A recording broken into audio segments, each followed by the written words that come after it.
Trust Psyche podcast on archetypal astrology and depth psychology. I'm a psychotherapist, astrologer, and teacher, and I absolutely love what I get to do. I work with people from all around the world and all walks of life in my private practice of working with individuals and couples, and I also get to work with clinicians where I offer supervision and consultation for folks who are seeing clients and in some way including astrology. I also run an online school with my husband, Travis DiRuzza, where we have courses that you can take right now, whether you're brand new to astrology or a lifelong professional astrologer. And we are just over the moon that we get to do what we love. Travis also offers archetypal astrology readings and does counseling. You can find us at trustpsyche.com, and when you enter your email address there, you will receive in your inbox all of our latest astrology videos, podcasts, articles, newsletter, and any events that we're doing. Thank you so much for being here with us. We love you, and we hope you enjoy this episode.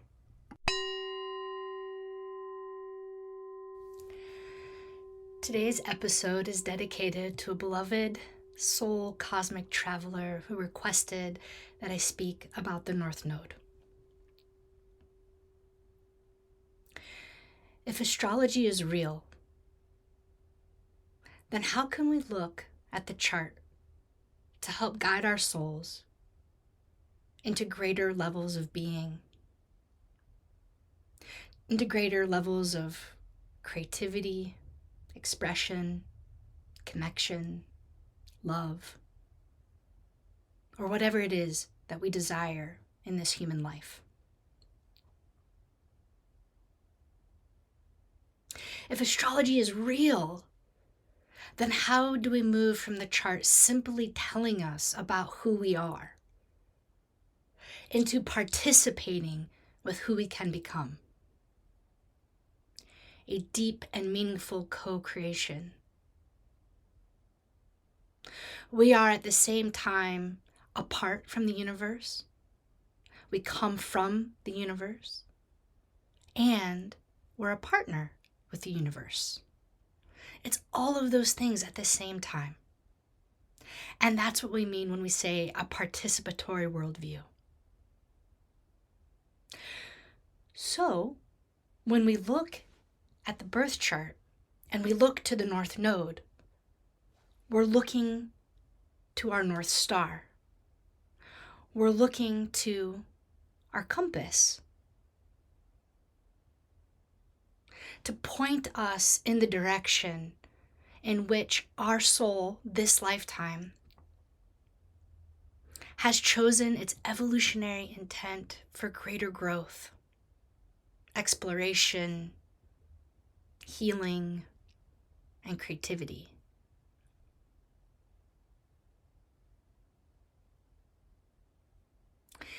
Except that the North Node in each of our charts requires a tremendous amount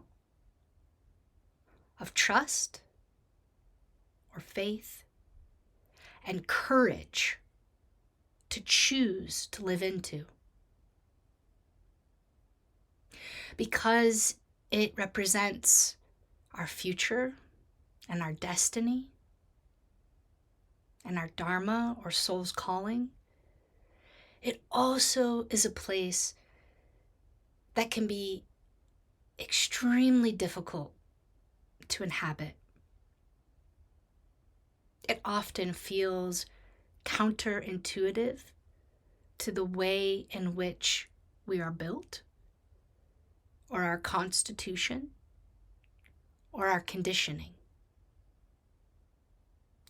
Therefore, to choose to live into the North Node is a profound act of faith and courage. Now, that faith is rooted in a cosmology where, because astrology exists and because you are here because you believe in it, And because of your connection or relationship with the divine or source, you are given the fortitude and the great reminder to look to your north in the chart to help you live a better, exuberantly thriving life. And that's the key when it comes to the North Node. Now, hear how I'm saying the word choice. Because living into the North Node is a choice. It's a conscious choice that we get to make. We could stay in the South Node. I think many of us do. I think that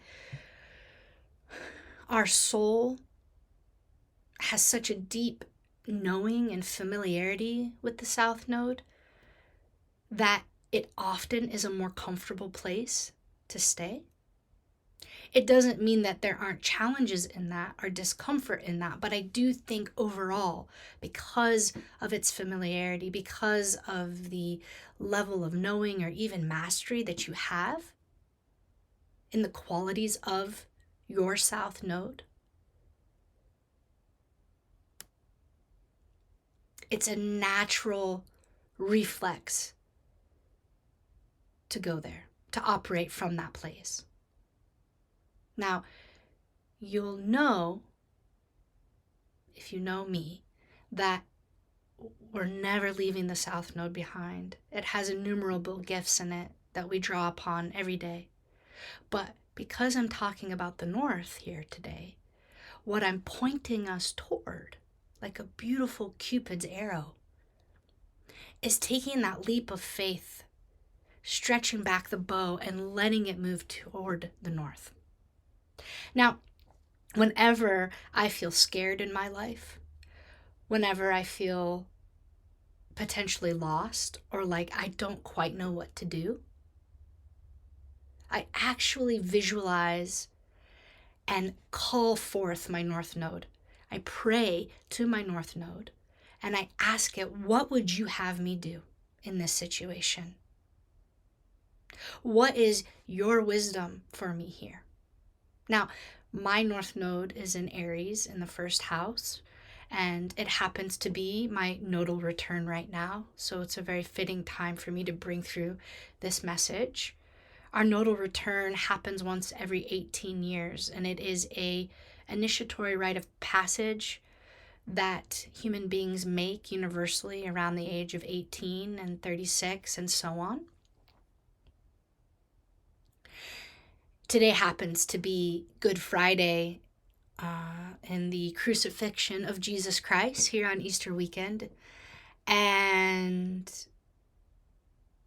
there's an aspect of the collective consciousness that is Christian and that is participating in these holidays that reminds me of the astrological holidays that we have as humans, like our nodal return. Imagine living in a world where parents ushered their children to 18, not just to graduate from high school and go off into the world, but because they've arrived in their first nodal return of hopefully many. Imagine the celebration and the ceremony that could happen there. A simultaneous reflection of the last 18 years and everything that's happened, but also the seeding of a new beginning, of a new era of life, taking the wisdom from the last cycle, bringing it into the next, and then choosing even a greater courageous act of faith to how you're going to live even more into your North Node in the next cycle.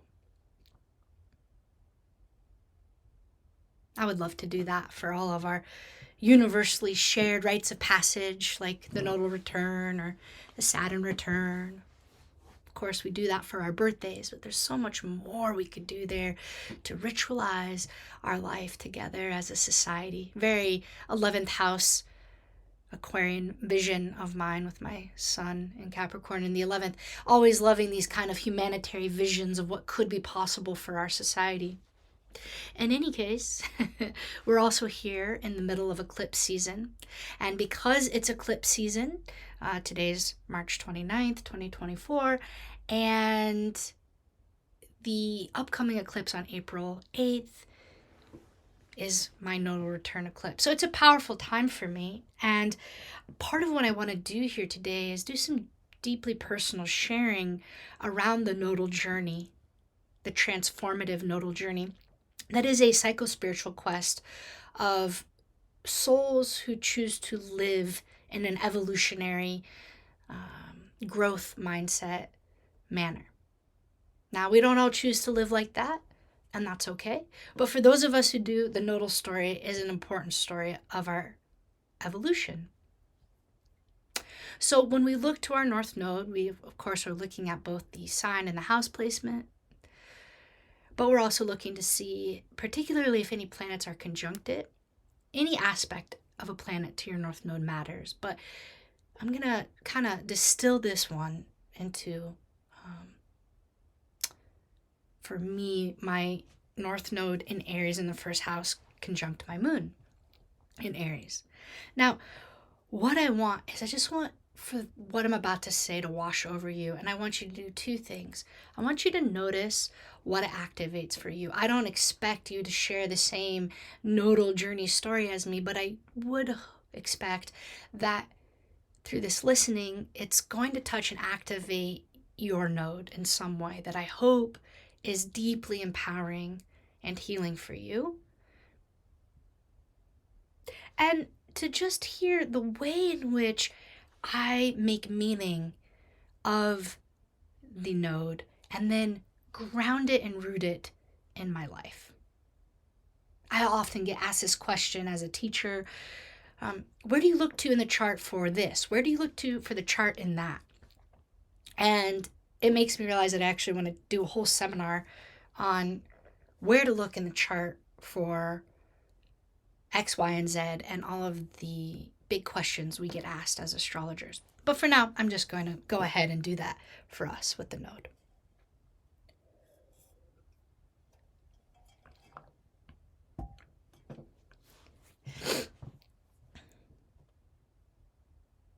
It can feel very lonely, confusing, and painful to live into our north node because I think of two primary things. The first is that on a soul level, through our many incarnations and journeying through all the different dimensions that we do, we form certain energetic patterns. And we have a tendency to gravitate around certain themes that we are learning about and growing around.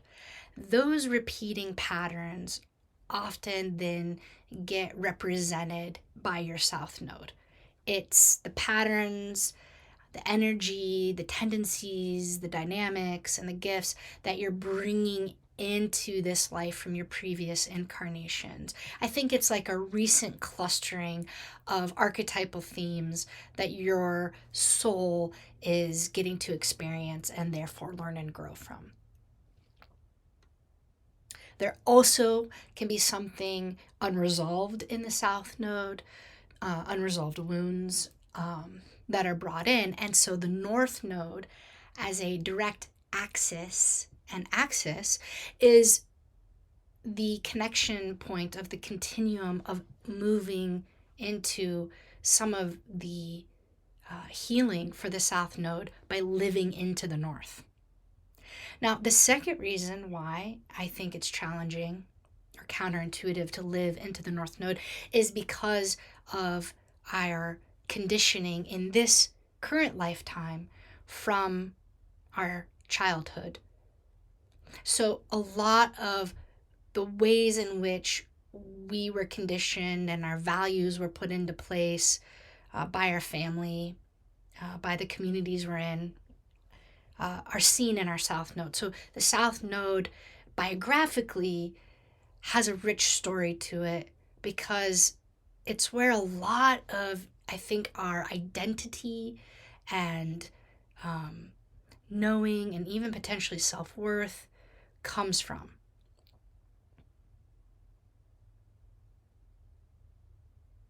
But there's also pain there, because it's not the whole story. It's not all of who we are.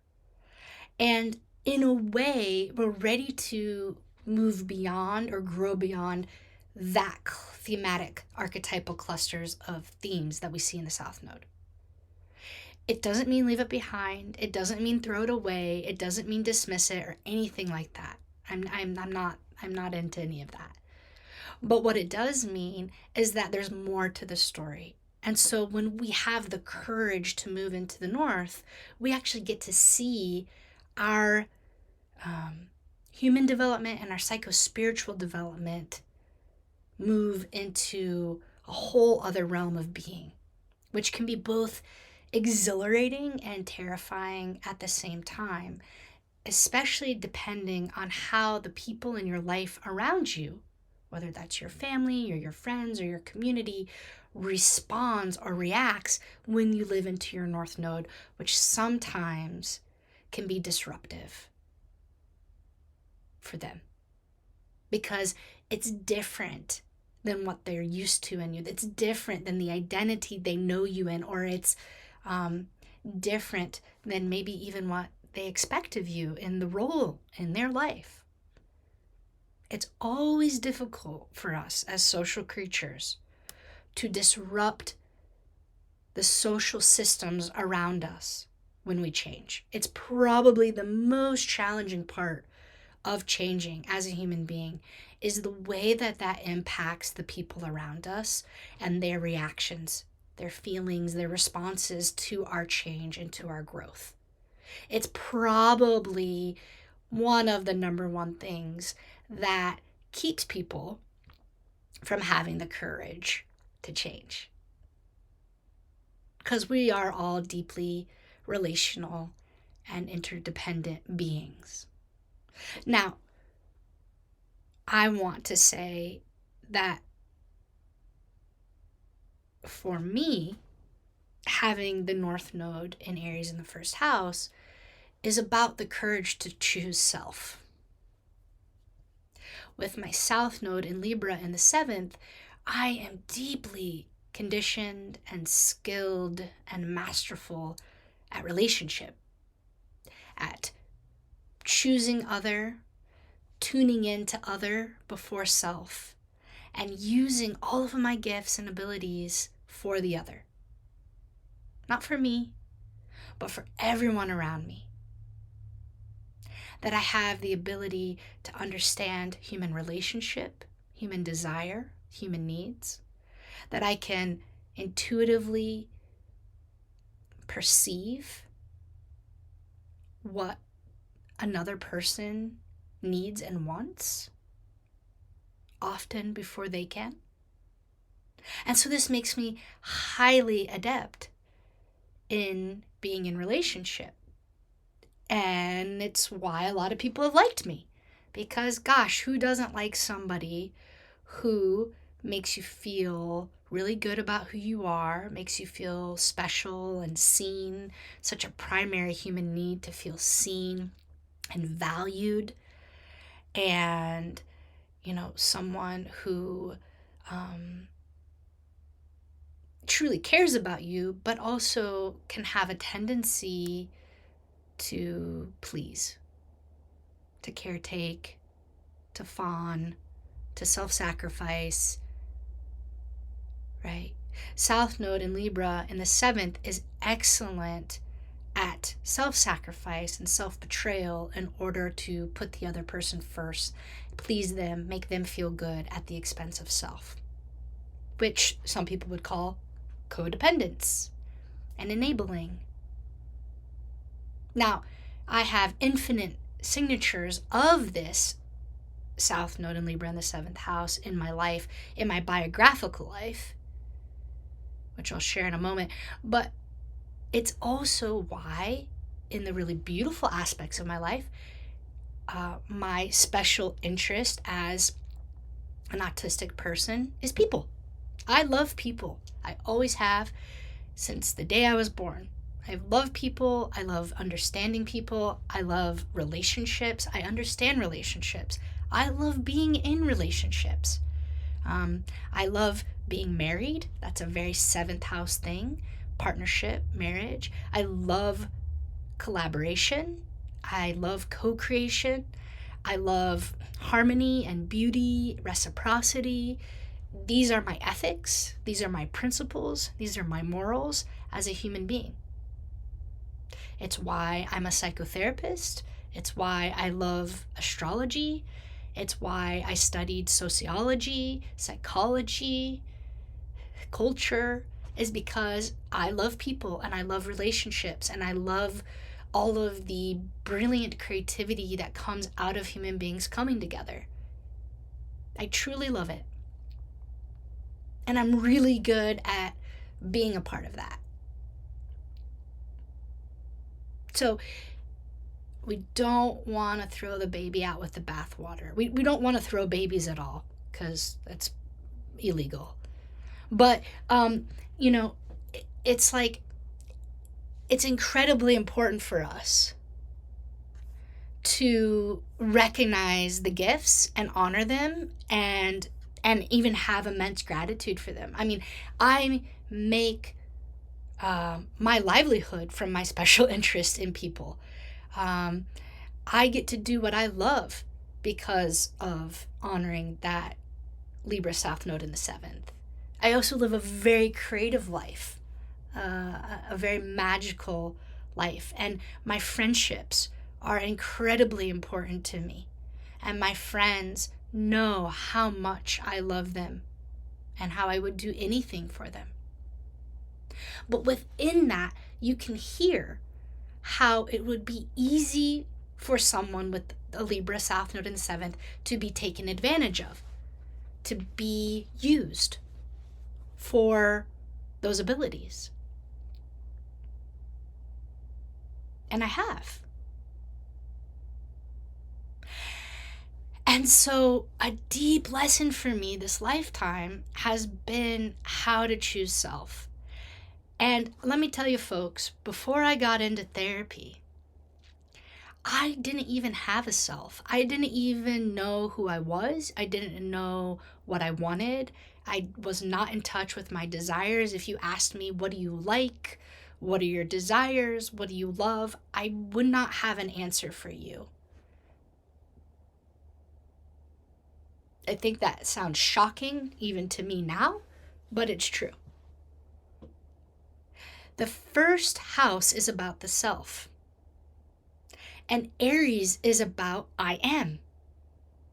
Right? Libra is we are. It's a interpersonal sign, but it's moving into the second half of the zodiac, which becomes increasingly more collective oriented. Whereas Aries at the beginning of the zodiac is that initial burst of life that is truly about I am and the celebration of the individual bursting out of all of creation. So it has that Mars thrust and catalyst out into the world of individuality and pioneering. It's so fiery. It's so exhilarating. It's so exciting. But I just didn't know how to genuinely and authentically be in touch with that part of myself. And that's the thing about the North Node for all of us, is it's hard for us to know what that is authentically for us and genuinely for us, because the thing about right relation, which is what authenticity is it can only come from the inside out. There's no other place that it can come from other than within our own self. And if nobody asked you, who are you? How are you? What do you want? What do you love?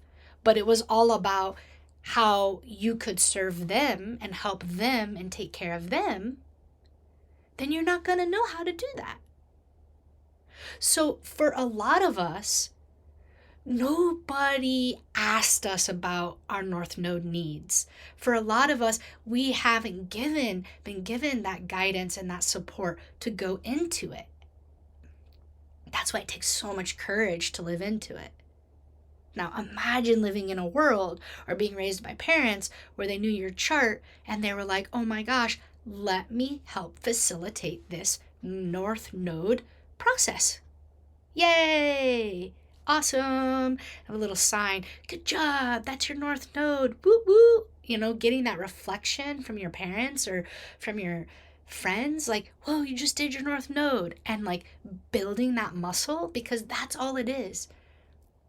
The North Node is a muscle we build through the practice of choosing to live into it. And it gets easier to live into it the more we choose to live into it and we see that it works. And that the proof is in the pudding, and the genuine rewards of growth, if you're on a transformative journey and you love to grow, which I'm sure almost all of you here do, then there's something deeply satisfactory and rewarding that happens once we work through the uncomfortability and the not knowing and even feeling really young or immature or inadequate around trying to live into our North Node, because that's often how it feels.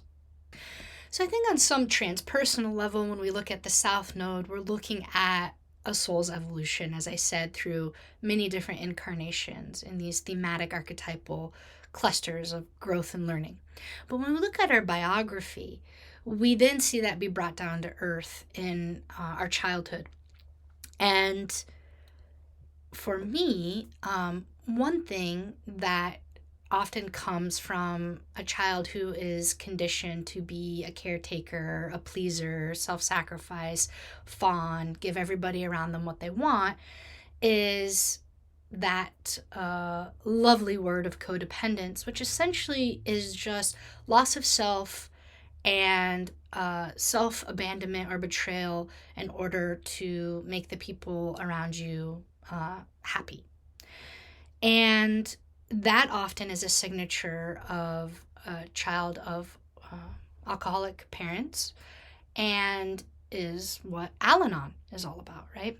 So I come from a maternal line of alcoholism and addiction and self-abandonment and betrayal. I also come from a long line of unmothered daughters. So we see that loss of self and enablism in the South Node there, but in the North Node, in my case, it's a bit paradoxical because my North Node's conjunct my moon. So if you have a planet that's conjunct your North Node, then that planet often is very difficult or challenging to live into. It's something that you can feel like it's impossible to do. You can feel stuck around it. It can be a huge question mark. It can be something that oftentimes we try and avoid because of either the confusion or maybe even the terror that lives in that place. So we have a lot of compassion for any planets conjunct the North Node. And in my case, the moon being the mother-child relationship, the maternal line, our emotional body, our family, our childhood, our inner child, our relational matrix, has in this life historically been a very challenging thing for me to do. And because I come from a line of unmothered daughters, when I was younger, I never wanted to have children. It was an absolute no exclamation point for me. And at my first nodal return, when the North Node transited my moon, there was a unexpected opening for me around this question of motherhood that was very shocking. And I mentioned it a little bit in the last episode on being autistic in the Aquarian age, but essentially my awakening into astrology in the archetypal realm also simultaneously was my awakening into the I'm going to call it morality of motherhood, a deep ethical care of what it means to usher consciousness into this world from the other side. And in that experience that I had, the question started out as, what makes a good mother? What makes a good father? And how do you know if you are one? Provocative question. Didn't know what I was asking. And then through that non-ordinary state that I went into, through a medicine journey, I was shown that if I wanted to be a mother, that from that moment forward, every decision I made, to the best of my ability, needed to be in service of that. Because there's not a bigger decision one makes in their life if they decide to have children. This only is if you decide to have children. There's not a bigger decision that you can make, and how you choose to do that. Starting with whom you choose to do that with, the setting in which you do it, and the willingness to do it as consciously as possible, which means that you are going to sign up for a lifetime of really intense growth. And that is to not be taken lightly. Because a large amount of the suffering in my own life has come from not having a father, being abandoned at a very young age, feeling like an orphan, feeling very lost, very confused, and very scared. And a lot of my adult life has been used to try and heal that. And there are so many other things that I would like to do, and that I am getting to do now at this second nodal return, which is what this next nodal return journey is for me, and I'm just discovering this right now, this moment when I'm speaking, is it's over the last 18 years I spent in working on healing my childhood and my inner child and becoming a mother and raising my daughter. And this next nodal cycle for me is about enjoyment. That I've arrived and that I get to enjoy this now. As I keep growing and learning every day. But that's the gift and the reward, because I have chosen the north. So because the moon is there, what I knew in part when I was looking at the astrology was, this is about me learning how to be a mother, which is a really difficult thing to do when you come from a line of unmothered daughters. There's not a lot of modeling there. There's not a lot of teaching, and there's not very much support. And so it's a very daunting thing to think about. And what I realized was that every decision that I made, in one way or another, got me to this moment of having a really, really lovely, magical family, a safe home, a loving relationship with my husband, Travis, and a loving, creative relationship with our daughter, Luce. And that inside of me, the fear of my North Node conjunct my moon was that I didn't know how to be a mother, and I terrified until about 2 days ago that I wasn't a good mother. How do you know what a good mother is? Who measures that? Such a deeply subjective question. Who gets to measure that?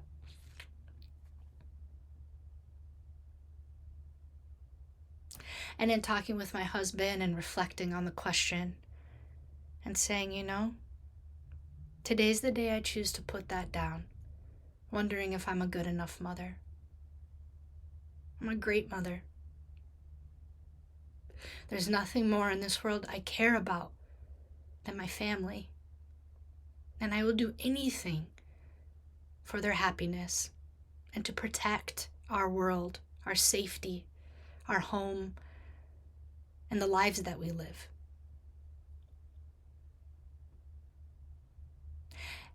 And at the same time, I know that the only way I can do that is by deeply choosing myself and having to practice the trust that by doing that, choosing what is for my highest good will also be for their highest good, and that I don't have to abandon myself to put them first, to make us a family or to make them happy. That they actually don't want me to do that. They are not served by that at all.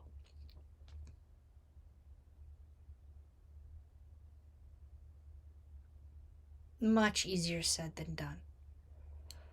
My reflexive tendency is to go back into that south node. I think with no matter how much therapy we have or astrology we have, when we're tired, when we're sick, when we're stressed out, we reflexively regress back into the south node, and that's okay. We have compassion for ourselves, and when we can, we come back to center and practice choosing the north again. And it's like, no, Jessica, your soul here is to learn how to choose self, and how that is what makes you a good mother. Because you never got to see a mother that was happy. You never got to see a mother that was fulfilled. You never got to see a mother in a thriving career. You never got to experience seeing a mother in healthy relationship. You never got to see a mother loving her body. All of these things deeply lunar. That moon conjunct the North Node was an incredible void, an incredible blind spot. There wasn't modeling there.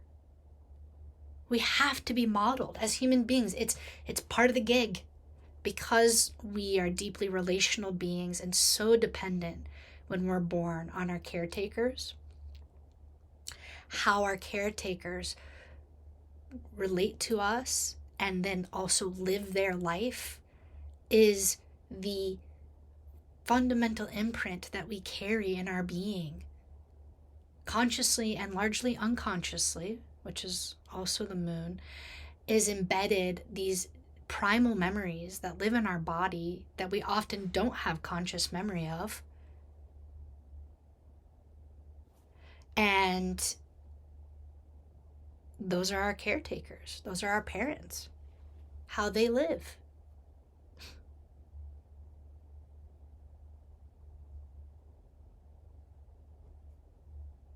And the secret there is that when I am doing what is right for me,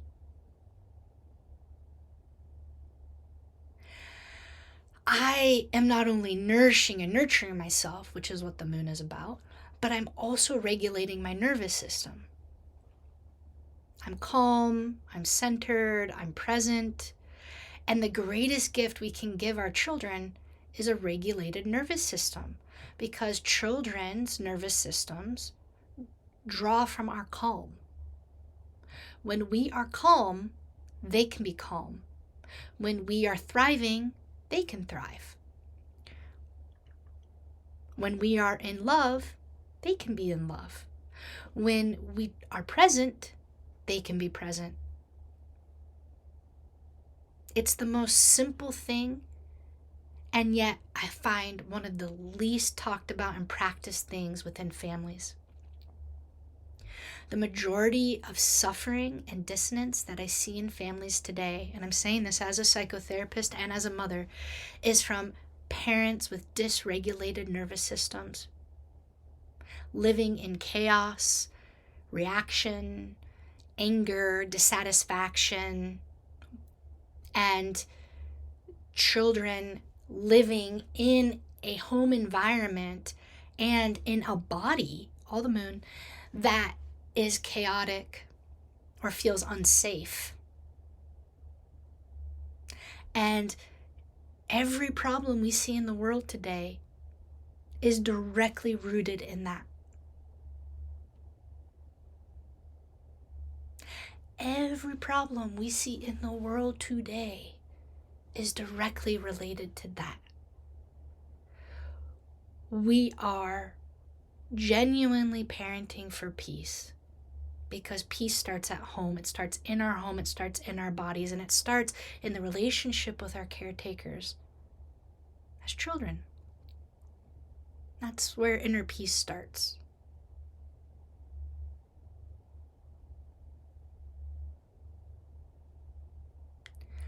It's why I have such a passion for working with children, working with families, working with individuals and couples, to better support them to get to this place of regulation.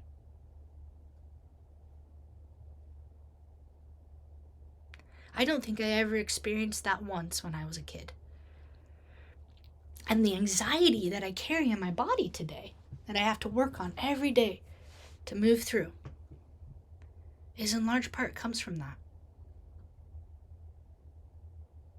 And there's nothing like having a daughter in that maternal line that requires me, in consciously parenting and choosing to parent for peace to the best of my ability, and perfectly so, to regulate my nervous system.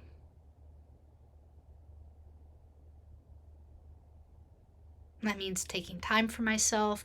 That's having a beautiful career, which I have. That's for only choosing to be in situations I want to be in, to not bringing drama into the home, to not bringing abuse into the home. Did you know that we are our child's first bully?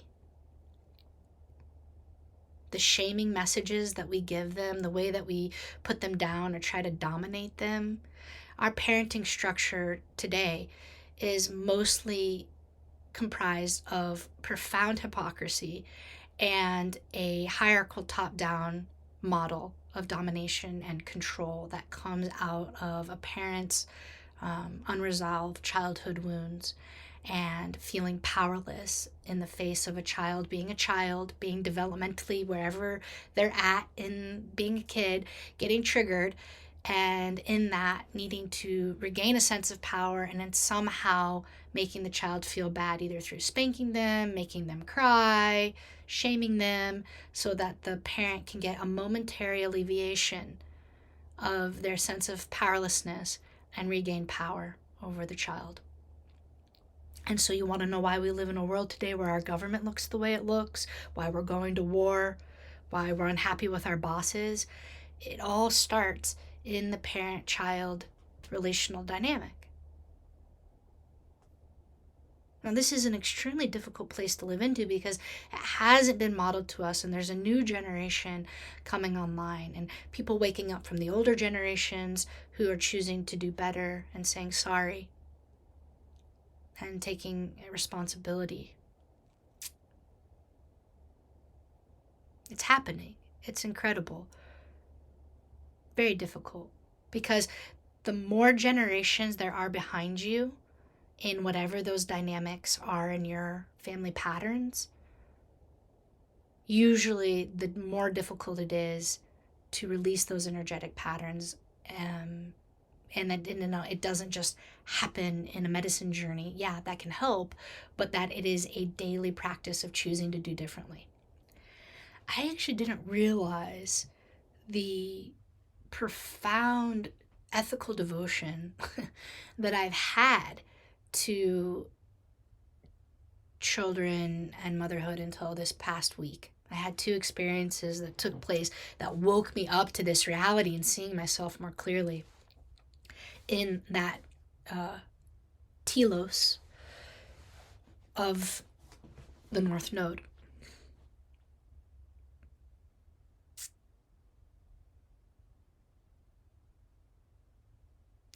I became a psychotherapist because I didn't know how to be a parent, and I knew that I wanted to be one. And so I went to graduate school to learn about child psychology and development. It was really important to me that I did my best to understand how this parent-child relationship worked. My first training was with children, and the greatest gift that I got out of that experience was realizing that when you work with children, you don't do talk therapy. And I don't even like calling it that, but essentially it's a shorthand for you to know you sitting down with a child to talk to them about their life. You don't go, so tell me what's going on. What are your problems? How do you feel about your parents? Kids don't yet have the ability to answer those questions in that way. So it turns out that we do play therapy. This is the great work of Violet Oaklander from Windows to Our Children. Absolutely changed my life as a psychotherapist and as a mother, a future mother at the time. And essentially, it is that not only do children share more when you're playing with them, but actually, it is through the play that the healing takes place. So, this roots into our cosmology here, which is that it's symbolic. So, play therapy is symbolic play. And it's the way that Psyche works, no matter what age you're at. And this is what's so wonderful about astrology, is it's through symbolic play, language, metaphor, and all these different techniques that we can do that facilitate a natural healing process by getting to talk about and integrate any event that's happened in our life, good or bad. And it was in working with these kids and seeing that play therapy actually worked. Not only were they opening them up more and sharing more, but that through the play, we were working out whatever issues were going on for them at home or at school. That I realized every single person I met on this planet, including all the adults that I love working with, and that now my practice is all adults, I know that this is still going on.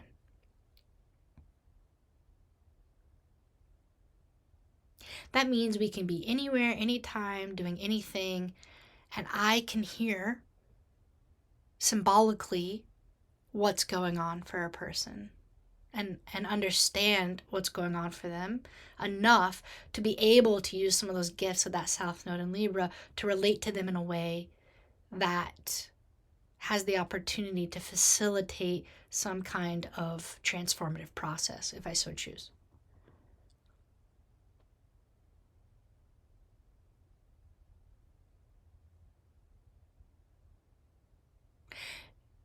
For children, there is no difference between play and learning, between play and life. For children, it's all play all the time. And I would argue that for adults, somewhere in our consciousness, the same is true. It is all play all the time. There is no difference between play and life. We have seemed to have forgotten that, which I think is where a lot of our adult dissatisfaction comes from, because let me tell you, most adults are boring as fuck and lack imagination, and why I don't really like to hang out with people like that. However, folks who are still playful, sign me up.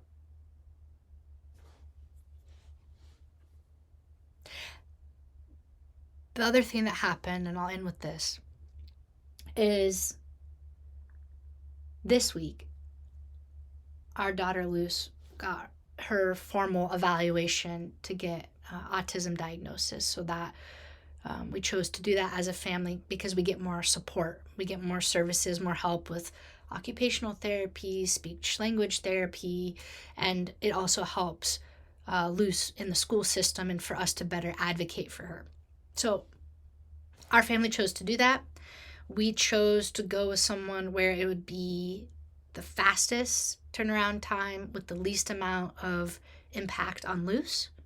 I think we made the best decision that we could. However, It brought up a lot of emotions for me because of two things. One, though this psychologist was doing their best to be kind, they were not themselves autistic, or I did not find to be neurodiversity affirming.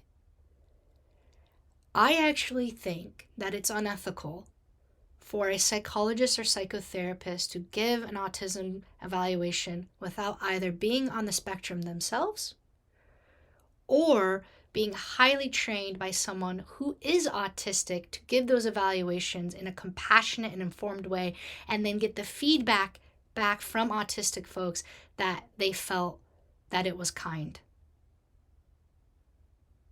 I think it's unethical. Now, when you walked into this room, it was fluorescent lighting, awful. I have a huge light sensitivity. Inside of my house at night is the most cool experience ever. I live in one of the most beautifully done lighting situations, and I used to think it was because I was really into psychedelics and raves and parties, but it turns out I'm autistic and I have a light sensitivity, and when LEDs came out and all their awesome rainbow colors, I decked out our home in it, and it's so beautiful. I just thought, oh yeah, no, turns out that's like awesomely autistic. And you walk into this room and the fluorescent lights, and immediately you can't think, you're cringing your eyes, and you go in there and there's not one single sensory toy in the room. First of all, it didn't care what kid you are, neurotypical or diverse. That room was boring as fuck. The toys were lame. It was not conducive to play therapy. I don't even think they were doing play therapy, which is also confusing. I don't know what other kind of therapy there is with kids other than that. Okay. And there were, no sensory toys. And then it was the comments that were made. These comments of, there's something wrong with you, you're delayed, you're behind, we got to catch you up. No, nobody's behind, nobody's delayed, there's not anything wrong with anybody. When you try to make a neurodiverse kid like a neurotypical kid, you're causing them harm. It's unkind, and it is 100% ineffective, because the definition of being autistic is that we develop differently. We have a neurodevelopmental difference than people who are neurotypical. When I saw that, it brought back all of my training and all of the reason for being a therapist, which was to be a good mother, to be loving, kind, present, empathetic, choosing to grow, choosing to look at myself, choosing to be better every day.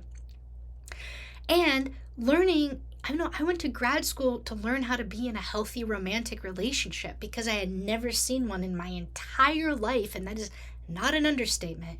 I never saw one. I didn't know how to do it. I was in a very, very toxic, abusive relationship at the time I started grad school, and I knew that by the end of that process, and I stated it out loud before I went into grad school, and I said, I'm going to come out the other side of this, and if this relationship is not healthy, I'm out, and I am finding my person where we can have healthy love.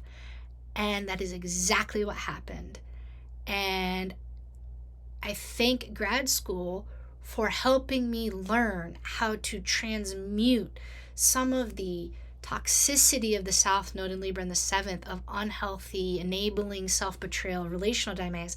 See, it's confusing because I love people in relationship, but at the time I didn't know how to do it in a way that also took care of me, which isn't really care. That's not real love. That's conditional love. That's not unconditional love. And so it was through grad school that I got to heal and transmute a lot of that unresolved South Node wounds that I brought in, that we all bring in our own way, by learning how to not abandon myself so that I could actually be in a healthy adult relationship. That was first and foremost. And then it was how to have a child, how to be a mother, how to raise a child, and all of that, which, for the record, I am learning about every single day. Hello, I'm a psychotherapist, and I didn't even understand autism until last year. hello, I'm a psychotherapist, and I didn't even realize I was autistic till last year. So, you know, we're all here on the growth train. Choo choo. And so lastly is it just, that experience was just like, whoa, man, we got a ways to go here around the medical model being autistic, which I 100% think it needs to be removed from, because the medical model is inherently based on neurotypical development. And so neurodiverse folks will always feel othered and less than in the measurement of that model, which is inhumane and honestly just gross. So brought up a lot of feelings this week, but what it did do in this nodal return of mine was it awoke me to the fact that I have been choosing my North Node and that I have been working really hard over the last 18 years of this last cycle with my moon there. And it's still something that is challenging for me. But what I want to offer to you here in closing is see if you can find a mantra or a phrase for your North Node that really resonates for you, that gives you the courage to show up each day and choose it, to show up and shine, to show up and do whatever that is for you, and to really sit with that and explore it, and even ask your North Node, hey, what would you do in this situation? Right? So instead of using astrology to just tell us about ourselves, which is one way,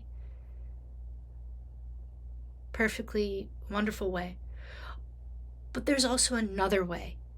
There's this participatory way, which is we can ask our chart and say, hey, and pray to it and say, hey, what would you do right now? Help me choose what would guide me into my North, to unlock my future of new possibilities of creative expression in this life. Sending you all so many love and blessings during this eclipse season, during this Jupiter-Uranus time. I want to let you know, if any of you are looking for psychotherapy, I have a spot opening up in April. So whether you're new, a new client, a returning client, or a client I'm already working with but you want to meet more frequently, which I always love, please reach out to me at jessica@trustpsyche.com, and yeah, we can see if we would like to go and do that together starting in April. Also, I highly recommend getting an astrology reading from Travis. It's really potent to get readings in or around eclipse season because of how much is both being revealed, how much is coming in, how much is going out. So you can reach out to him at travis@trustpsyche.com for an astrology reading or counseling. And you can see our entire curriculum that's there. We've been bundling all of our courses together, and you get 20% off when you buy all our courses at once. And it's so much material, 5 different astrology courses. And lastly, my dear friend and colleague Matthew Stelzner is teaching his upcoming course, Tarot and Flow, Making Magic with Astrology, Tarot, and Altar Practice. I took this course in 2019 and loved it, but I've also seen how much Matthew has grown and developed over the last 5 years, become a husband and a father, and now is 30 years into his tarot and astrology practice, and I think it's going to be a really powerful ritual experience. So you can come to our website, trustpsyche.com, and see where you can sign up for that, and you get 20% off of that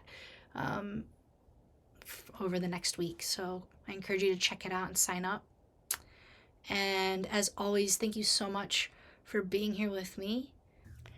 So now, at the end of this episode, I realize I have the answer to my question that I started at the last nodal return. What makes a good mother or a good father? And it's choosing a regulated nervous system. It's choosing to live a life of being regulated. And when we come out of regulation into dysregulation, the chaos and confusion and reaction, we do our best to move back into regulation and to apologize and say, I'm sorry, whenever we react to our children in a way that's unkind or disrespectful. Yay. So glad to have found that. So incredibly glad.